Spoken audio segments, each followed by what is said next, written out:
The 15th of June, 1918, 3:47 a.m.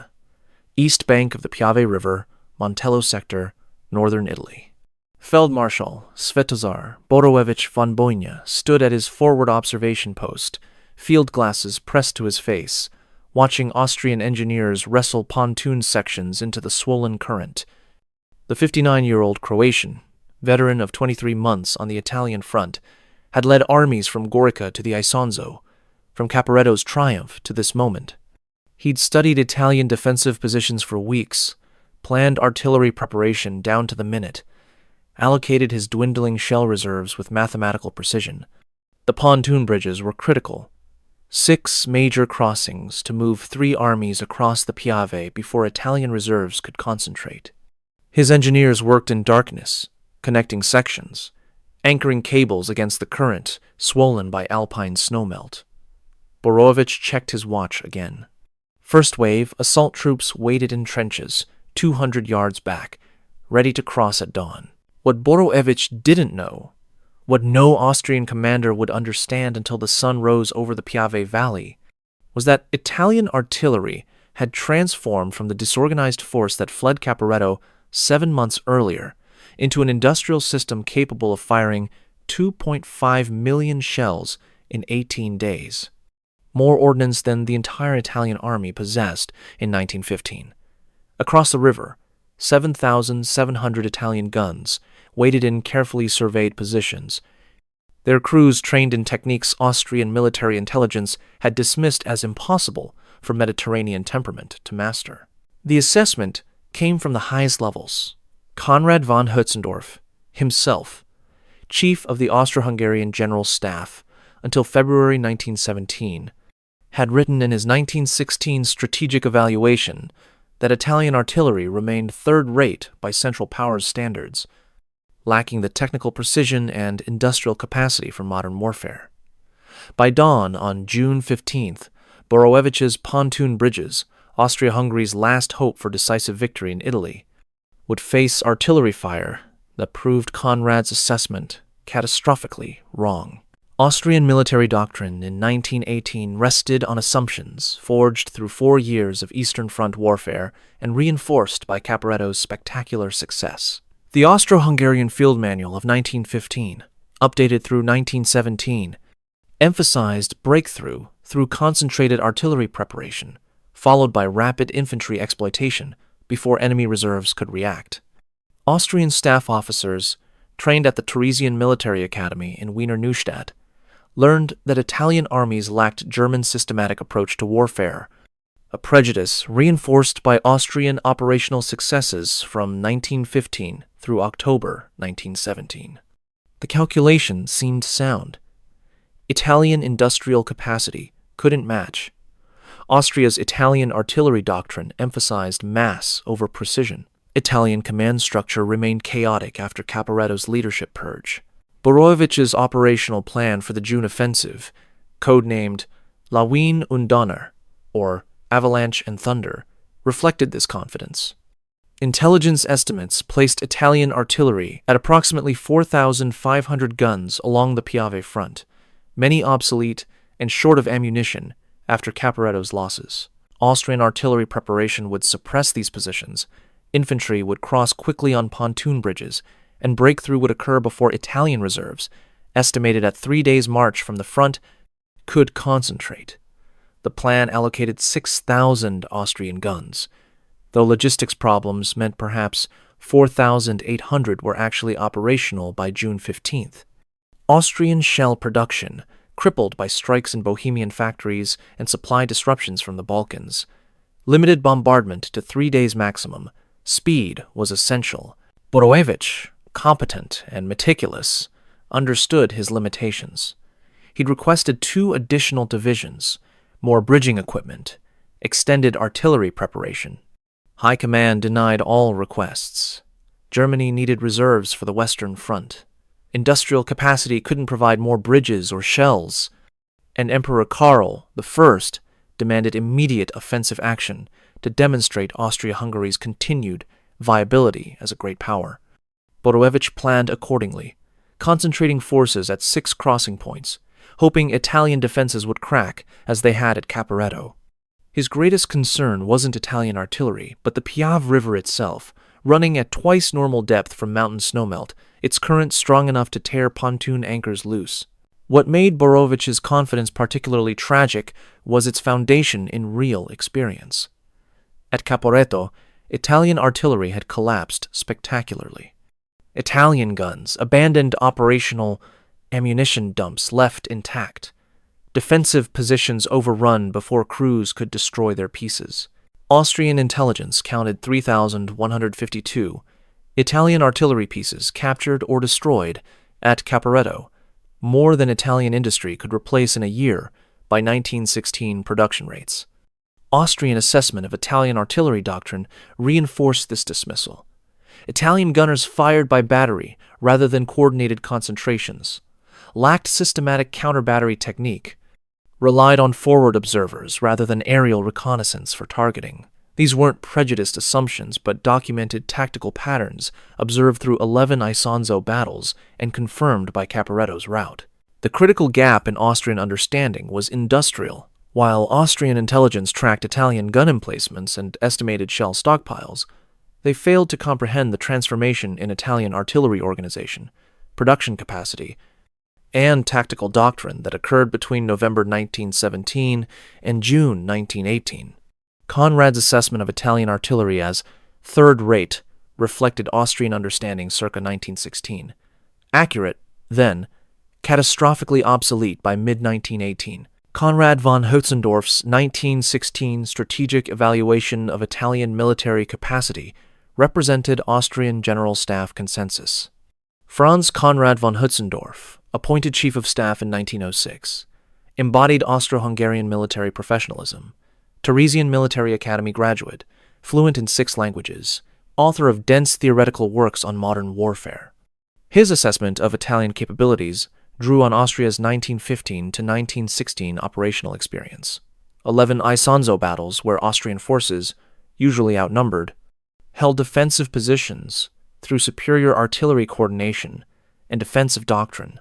Conrad's evaluation identified specific Italian artillery weaknesses: inadequate counter-battery capability, poor ammunition quality, obsolete gun designs, and, most critically, inability to mass fires effectively due to command structure chaos.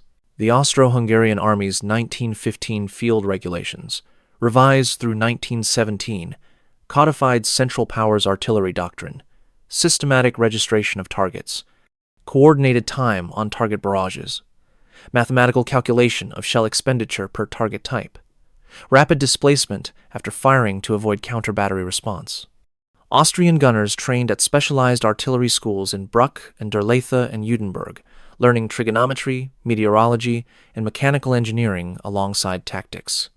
This technical education created competent artillery officers who understood ballistics, could calculate firing tables, and coordinated with infantry through rehearsed procedures. Austrian doctrine assumed Italian artillery lacked this systematic approach, an assumption supported by captured Italian field regulations emphasizing élan and rapid fire over precision. Austrian military intelligence, professional and thorough, monitored Italian artillery development through 1917. Intelligence summaries from May 1917 noted Italian acquisition of some French artillery pieces, primarily the excellent 75mm Model 1897, but estimated these numbered fewer than 500 guns and couldn't significantly improve Italian capabilities. Austrian assessments focused on production capacity. Italian artillery shell production, estimated at 1.8 million shells monthly in early 1917, seemed insufficient for sustained operations, given Italian army's prodigious consumption rates during Isonzo offensives. The mathematics seemed clear. Italian industry couldn't supply Italian doctrine's ammunition demands, forcing rationing that prevented effective artillery preparation. Caporetto validated every Austrian assumption. The 12th Battle of the Isonzo, launched October 24, 1917, saw Austro-German forces break Italian positions through precisely coordinated artillery preparation, followed by infiltration tactics.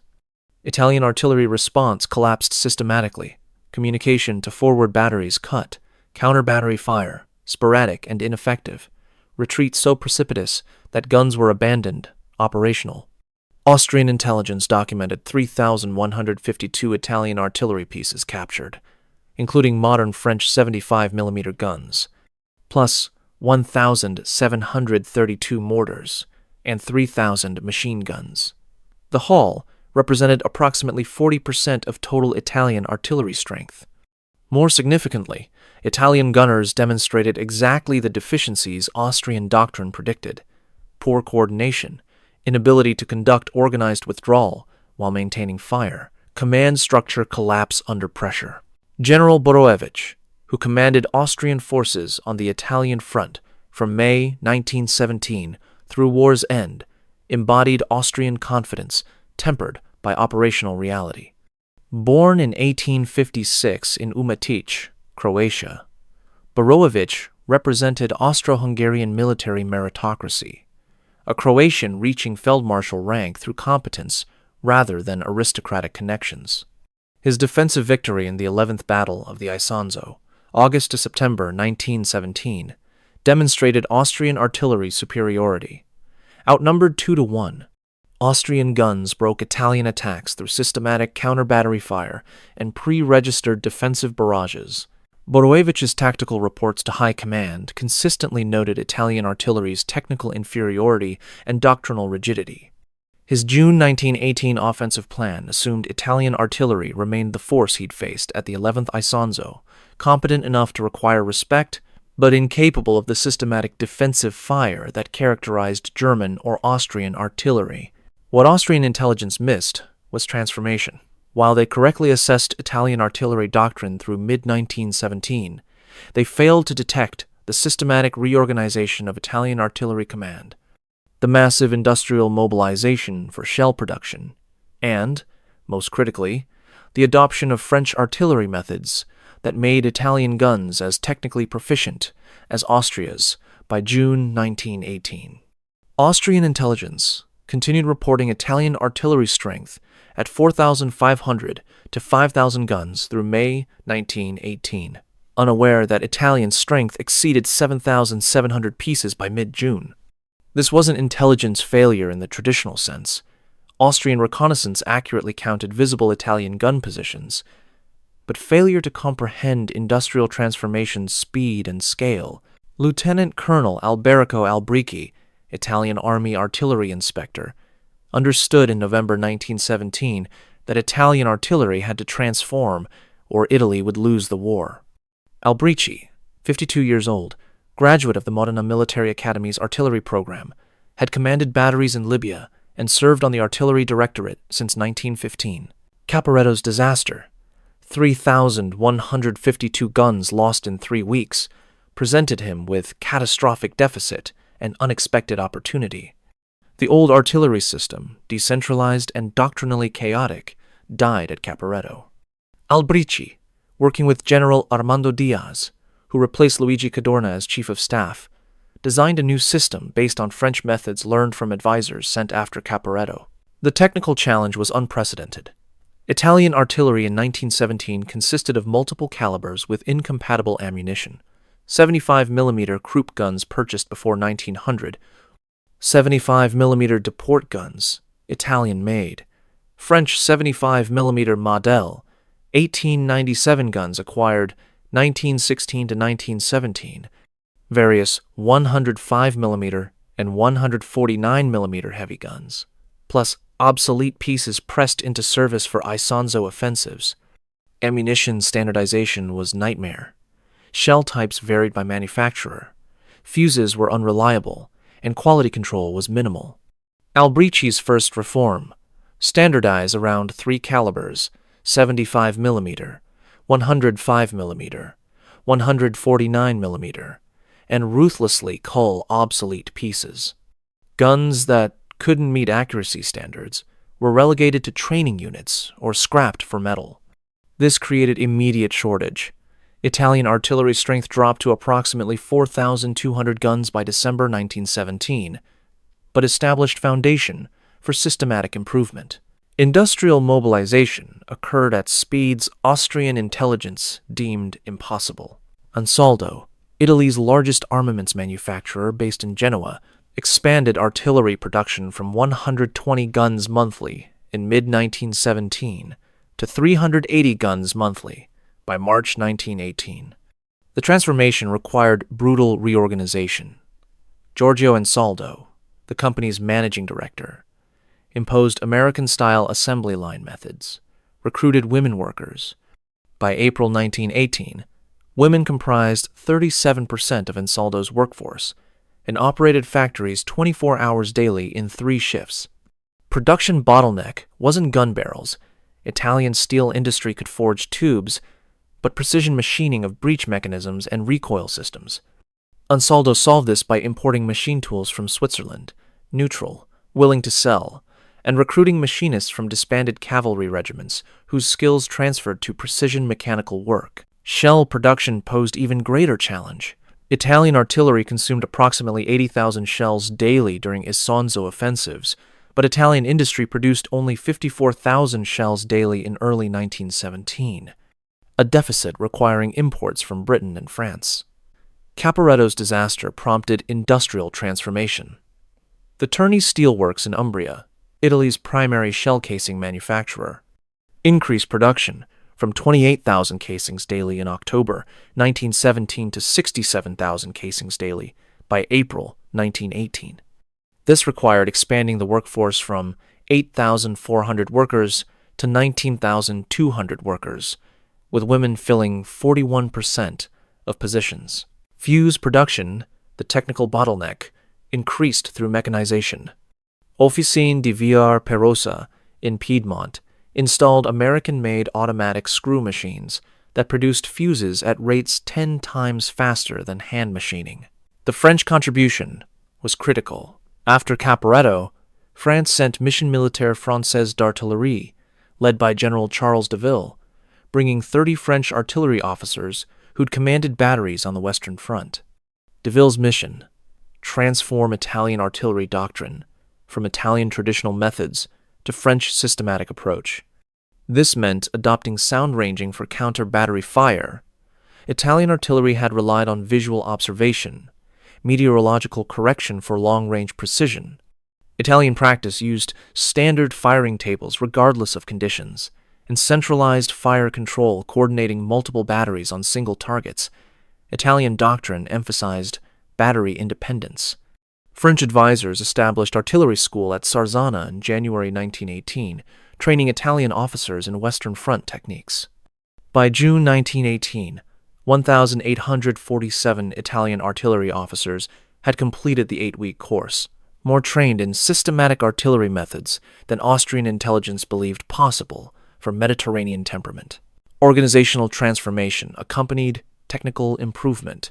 General Gaetano Giardino, appointed artillery commander of the Italian army in December 1917, centralized control under regional artillery commands coordinating all guns within army sectors.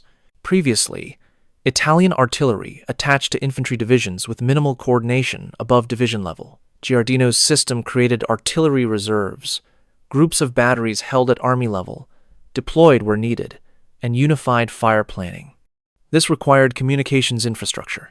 2,400 kilometers of buried telephone cable laid from November 1917 to May 1918, connecting artillery observation posts to battery positions and headquarters. Austrian intelligence noted increased telephone activity, but failed to grasp its significance. Systematic fire control coordination that made 7,700 Italian guns function as unified system rather than individual batteries. The scale of Italian artillery expansion between November 1917 and June 1918 represented industrial mobilization Austrian intelligence deemed mathematically impossible. Italian artillery strength on October 24, 1917. Caporetto's start. Approximately 5,300 guns. Italian artillery losses at Caporetto. 3,152 guns destroyed or captured. Italian artillery strength, November 15, 1917, 2,148 operational guns, the lowest point in Italian military history since unification. Italian artillery strength, June 15, 1918, 7,700 guns. Net increase over 7 months, 5,552 guns, an average of 793 guns per month, representing artillery production rates 660% higher than Austrian intelligence estimates of Italian industrial capacity. Ansaldo's production statistics tell the transformation story. Ansaldo artillery production, July to December 1917 average, 142 guns monthly. Ansaldo artillery production, January to June 1918 average, 412 guns monthly, a 290% increase. This expansion required capital investment of 47 million lire, approximately $9.1 million at 1918 exchange rates, funding from Italian government desperate to rebuild military capacity. Ansaldo's workforce, 12,400 workers in October 1917, 31,800 workers by May 1918, with women comprising 11,700 workers, 37% of workforce, by June 1918. These women, recruited from textile factories, agricultural regions, and urban unemployment, received 4 weeks training in precision metalwork before assignment to gun production. Austrian intelligence, monitoring Italian industrial sites through aerial reconnaissance and agent reports, noted factory expansion but calculated production increases at 40 to 50%, not the 290% actually achieved. Shell production exceeded gun production in impressive scale. Turney Steelworks, shell casing production, 840,000 casings monthly in October 1917, expanding to 2,010,000 casings monthly by May 1918, a 240% increase achieved through workforce expansion, 8,400 to 19,200 workers, and shift system intensification from 2 8-hour shifts to 3 shifts with minimal downtime between them. Fiat's Turin facilities, converted to fuse production in December to 1917, produced 1.2 million fuses monthly by April 1918. Combined Italian artillery shell production, 1.68 million complete shells monthly in October 1917, increasing to 4.23 million complete shells monthly by May 1918. This production rate meant Italian artillery could fire approximately 140,000 shells daily while maintaining stockpiles, a rate Austrian intelligence deemed impossible based on 1916 to 1917 Italian industrial capacity assessments. The cost statistics reveal national mobilization scale. Italian artillery reconstruction cost, November 1917 to June 1918, 892 million lire for guns, ammunition, and infrastructure. Italian government military expenditure, 1917, 18.2 billion lire total. Artillery reconstruction represented 4.9% of annual military budget, compressed into 7 months, possible only through deficit spending and Allied loans. Britain provided £47 million in artillery-specific credits. France provided 340 million francs. These loans purchased not just guns, but industrial equipment, machine tools from Switzerland, steel from Britain. Italian steel production couldn't meet demand, copper for shell driving bands and fuses from neutral Spain. Labor statistics demonstrate social transformation. Italian women employed in armaments production, October 1917, 22,400 women.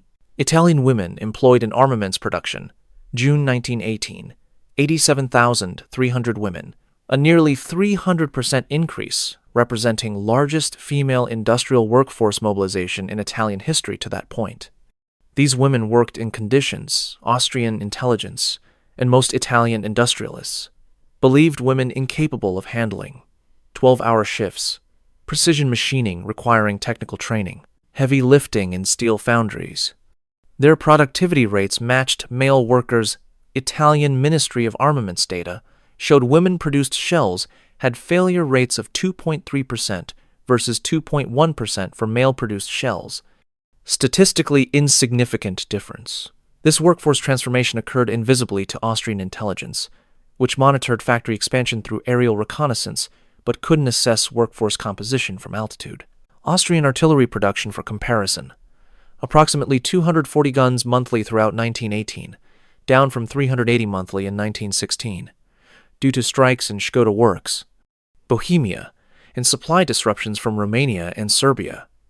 Austrian shell production, 2.1 million shells monthly, down from 2.8 million monthly in 1916.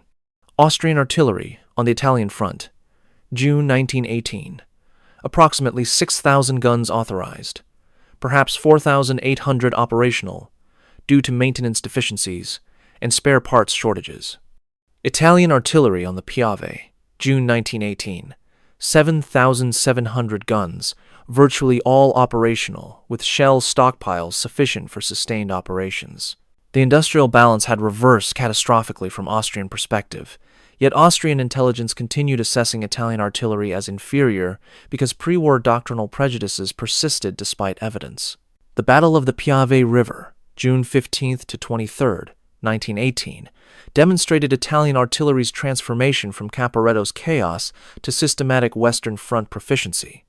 Austrian offensive planning assumed Italian artillery would respond as it had at Caporetto, slowly, ineffectively, collapsing under pressure.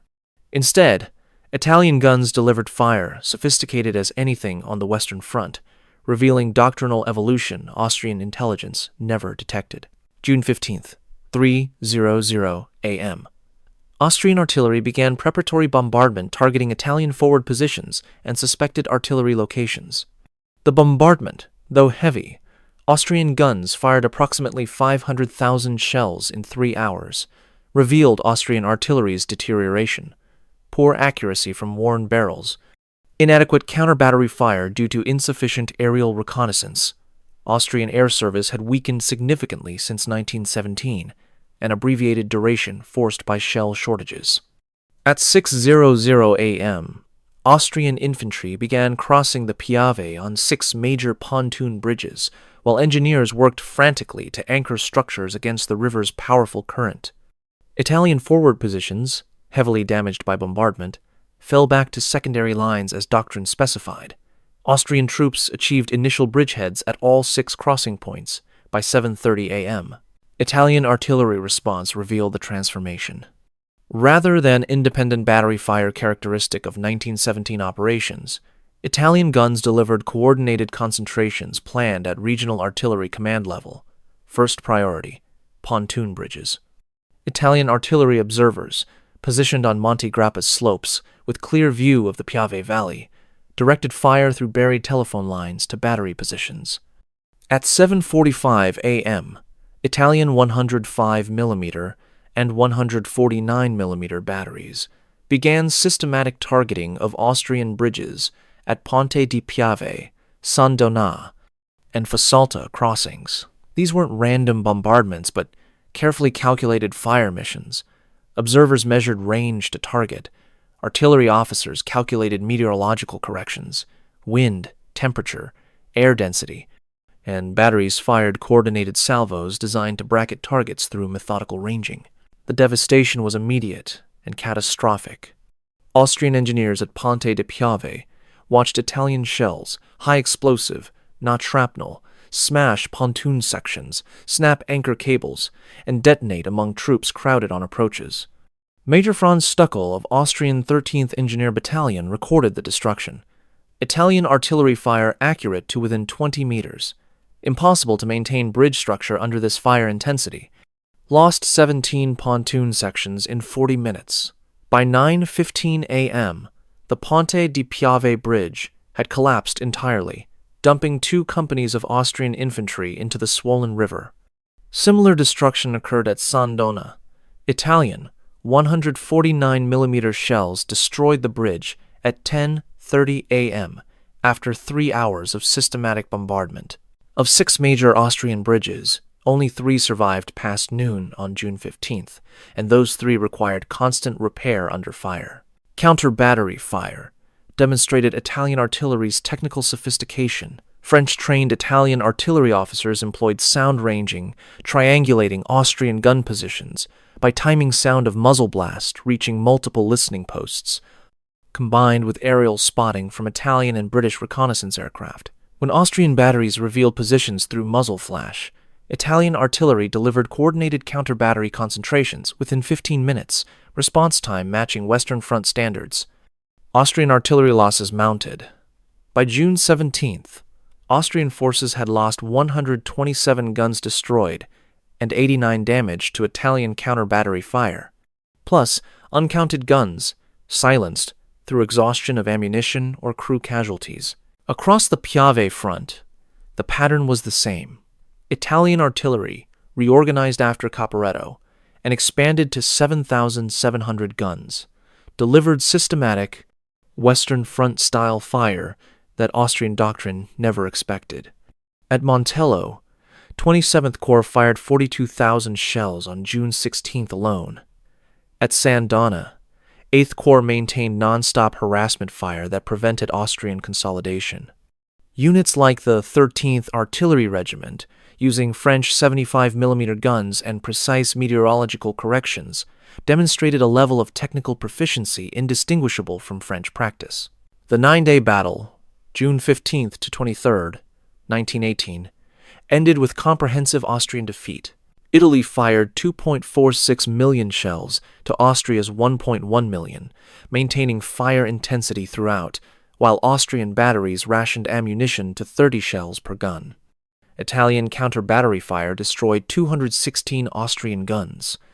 Interdiction fire eliminated all surviving pontoon bridges, and pre-registered defensive concentrations shattered Austrian attacks at Montello, San Donna, and Fossalta. Austrian reports show the recognition arc, initial confidence on June 15th, shock at Italian precision on June 16th to 17th, then admission by June 18th that the offensive was impossible under Italian artillery dominance. General Borowevich, victor of 11 Isonzo battles, conceded that Italian fire now matched Western Front standards and exceeded all previous expectations. The post-battle inquiry confirmed the cause. Italy's artillery had become materially superior, technically proficient, and systematically employed, invalidating every pre-war and wartime Austrian assumption. The industrial numbers told the story. Italy expanded its artillery from 2,148 guns to 7,700 in 7 months, and its monthly shell output from 1.68 million to 4.23 million, changes Austrian intelligence considered impossible. This industrial transformation, driven by national crisis, French advisors, American machine tools, and Allied credit, reshaped Italian firepower faster than Austria could respond. The consequences were decisive. 150,327 Austrian casualties, total loss of bridgeheads, collapse of offensive capability, and demoralization that shattered the army's will to fight. Piave became Italy's first truly decisive victory and opened the road to Vittorio Veneto, where the same artillery system crushed Austria-Hungary in a matter of days. By 1918, modern war belonged not to the army with superior doctrine, but to the one capable of rapid industrial transformation. The Piave offensive proved that artillery, not élan, not tactics, wins industrial war, and that Austria's fatal mistake was assuming Italy would remain the army it had been in 1916. The Piave offensive proved a truth Austria realized far too late. In industrial warfare, the battlefield is won long before the first shot won in factories, foundries, and the speed of national transformation. Italy changed faster than Austria believed possible, and in 1918, that speed decided the fate of an empire.